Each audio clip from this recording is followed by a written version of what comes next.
Oi, gente, beleza? Então, hoje eu resolvi trazer esse vídeo sobre como fazer um personagem para animação 3D. E dessa vez é um personagem humanoide, né? É uma pessoa. E eu passo nesse vídeo um pouquinho sobre cada um dos processos, cada uma das etapas de fazer esse personagem. A primeira coisa que eu fiz, eu já tinha alguma ideia do que eu ia fazer. Eu já tinha guardado algumas referências, então eu comecei a rabiscar e fazer alguns rascunhos do que poderia ser meu personagem. Eu sabia que ele ia ser um personagem mais chibi, que é a proporção da cabeça com o corpo, ela ia ser um pouquinho maior.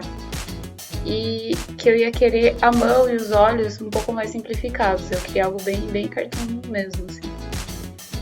Depois de fazer esses rascunhos, eu decidi mais ou menos uma proporção e resolvi o que ia ser mesmo o personagem em rascunho ainda, para depois cobrir essa layer e daí sim começar a fazer toda a parte de line art, né? Eu comecei a passar realmente os traços finais do personagem. Depois disso eu comecei a trabalhar com algumas cores, deixei toda a paleta de cor ali em cima para eu poder ver como que tá ficando. Depois disso eu exporto esse arquivo em PNG e abro o Blender. A gente começa a trabalhar no Blender mesmo. Daria para fazer esse rascunho, esse concept no Blender, mas eu costumo fazer ele no GIMP e daí eu exporto ele e abro ele no Blender. Como é um personagem bem simples, a modelagem dele foi feita a partir de geometrias e eu fui puxando os vértices. Eu não fiz uma modelagem base com a parte de modeling do Blender, como se fosse uma massinha, para daí fazer retopologia. Eu já fiz com a topologia pronta, né, na verdade. O que deu mais trabalhozinho assim foi o cabelo, por causa das mechas, e eu não sabia exatamente de onde que ia sair cada mecha, mas no final das contas deu certo eu fazer desse jeito, já fazer a topologia como ela ficaria no final. Depois disso, eu coloquei uma cor base no personagem para ver como que ele estava ficando e ver se ele estava ficando parecido com a minha referência. E eu finalizei essa parte. Depois da cor base, a gente começa a realmente trabalhar a textura. Eu queria um toon shader. Eu queria um shader bem cartoon e que fosse com pouco degradê. Eu coloquei no próprio Node um Node de transformação de shader para cor, para RGB, né, que a gente fala.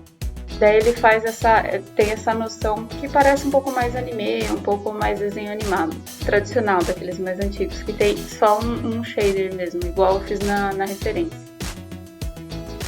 A partir daí eu apoiei bastante na parte do olho, porque eu queria um tipo de textura específico no olho e eu não queria pintar essa textura, eu queria que fosse tudo em procedural para ser mais rápido. Eu ainda assim não pintei, mas pro olho em específico, o resto do personagem eu não precisei fazer isso, tive que abrir a UV dele para eu poder posicionar certinho onde estaria o centro do olho. Pode ver que eu tive bastante trabalho, ele ficou meio vesguinho por um tempo bem grande, mas no final das contas deu certo. Eu consegui posicionar do jeito que eu queria, com um olho bem grande assim. Uma coisa que eu testei bastante nesse personagem é a boca, ela poder se movimentar pela cara inteira e o programa calcular a diferença entre a geometria da boca e a cara e ele mesmo fazer a boca, ou seja, eu não ter uma boca presa em algum lugar, ela pode se movimentar na cara inteira. Depois de tudo isso eu comecei a fazer a parte de rig, eu posicionei todos os bones. Eu usei o próprio AutoRig do Blender porque ele é muito bom. E a partir do AutoRig do Blender eu coloquei outras coisas que poderiam me ajudar, que eu precisaria pro rig. Normalmente essas partes são pro cabelo, que o cabelo de cada personagem é específico. E eu normalmente gosto de rigar eles com bones para eu ter mais controle. E também a parte do olho e da boca, porque normalmente como eu faço bem cartoon, eu quero ter um controle diferente do que o AutoRig dá pra gente. O AutoRig ele é muito bom para cara de personagens realistas. Como o meu personagem não vai ser tão realista, eu uso o AutoRig, mas para alguns elementos eu coloco ossos a mais e faço controladores diferentes. Depois que todos os ossos foram colocados no lugar, eu começo a gerar o rig final a partir desse meta-rig que o AutoRig gera pra gente e fazer os testes, ver se está funcionando. volto pro MetaRig de novo, ajusto todas as coisas e assim eu vou até o rig final ficar perfeitinho a partir daquele MetaRig que eu queria. A parte do cabelo, eu queria fazer um tipo de controlador diferente dessa vez. Eu fiz um controlador como se fosse um controlador de uma curva. O que eu fiz para fazer isso? Eu utilizei o V-Bone e usei 2 controladores, na ponta e na base do cabelo. Então, o cabelo em si, ele funciona como se fosse uma curva, ou seja, ele fica muito bom de animar, porque ele fica muito maleável o cabelo, dá pra você fazer umas poses bem legais assim. Depois que eu fiz tudo isso, eu comecei a trabalhar um pouquinho mais na parte da boca dele, que é essa boca que eu tava experimentando fazer de um jeito diferente. Vocês podem ver que é uma geometria à parte a boca e o programa calcula a parte de dentro pra gente. É uma boca bem diferente do que eu tô acostumada, da boca tradicional que todo mundo faz.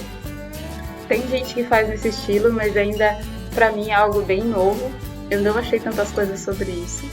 Então eu apanhei bastante. O programa crashou porque eu abusei do coitado. Eu coloquei uma quantidade muito grande de vértices para ele calcular. Mas no final das contas tá funcionando e vale bastante a pena. Porque te dá uma liberdade muito grande no rig. Você consegue colocar ela em qualquer lugar da cara e você consegue escondê-la, só fazer ela aparecer quando você quer que ele fale alguma coisa, quando ele tem alguma expressão. Então ela consegue ser bem cartoon, ela consegue passar bastante emoção e ela consegue ser bem diversificada. Para ela, nesse rig, eu usei uma sequência de bones, coloquei 2 na parte de trás, 2 na parte da frente, um para cima e um para baixo de cada parte, para poder fazer todas as poses de boca que eu necessitasse fazer. Depois disso, a gente começou a fazer os blend shapes de correção. Na verdade, no Blender se chama Shape Kit, os Shape Kits de correção. Por quê? Toda vez que ele fechar o bracinho ou que ele levantar a perna, eu não quero que a camisa atravesse o braço dele. Porque fica bem feio uma mesh atravessando a outra quando você está animando. As pessoas percebem muito esse tipo de coisa. Então, você posiciona o personagem naquela pose que você sabe que vai dar problema, que você tem uma mesh atravessando a outra, e você conserta essa mesh, grava essa geometria consertada no programa e faz um drive para ele ligar essa geometria no momento em que você sabe que vai dar problema. Então aquela geometria, ela só é ligada quando está dando problema. Você consegue resolver ele fazendo essa demarcação de que precisa ter essa deformação naquele momento. É bem legal essa correção que a gente faz. E assim, depois que você trabalha tudo isso, você faz os ajustes finais, movimenta o personagem, vê tudo que pode dar errado, vê todas as expressões, confere se as coisas estão funcionando. Aí eu fiz algumas poses e acertando o rig do nariz dele, que eu queria que o nariz também pudesse ir para qualquer lugar da cara. Ele ficou com essa posezinha de Pinóquio. Num dos testes que eu fiz, eu achei muito bonitinho, resolvi renderizar. E finalizei o rig. A partir daquele momento, com o detalhe que a gente conseguiu fazer essa boca funcionando em qualquer lugar da cara. E a gente fez tudo com tom shader e está super leve o rig em si. E por enquanto é isso. Se vocês quiserem ver mais vídeos como esse, em que eu mostro os processos de produção, vocês podem entrar no meu canal do YouTube, Drica111, lá tem uma playlist só de making off. Se vocês quiserem ver vídeos de animação, em que eu utilizo todos esses cenários, assets e personagens com rig que eu faço, também tem uma playlist só de animação no meu canal do YouTube. E por fim, se vocês quiserem acompanhar todas essas produções em tempo real, todo dia de semana, a partir da 1h30 da tarde, eu faço na minha Twitch, que também é Drica111, lives produzindo todas essas animações, esses making offs e esses processos. Então por enquanto é isso, até mais gente, tchau tchau!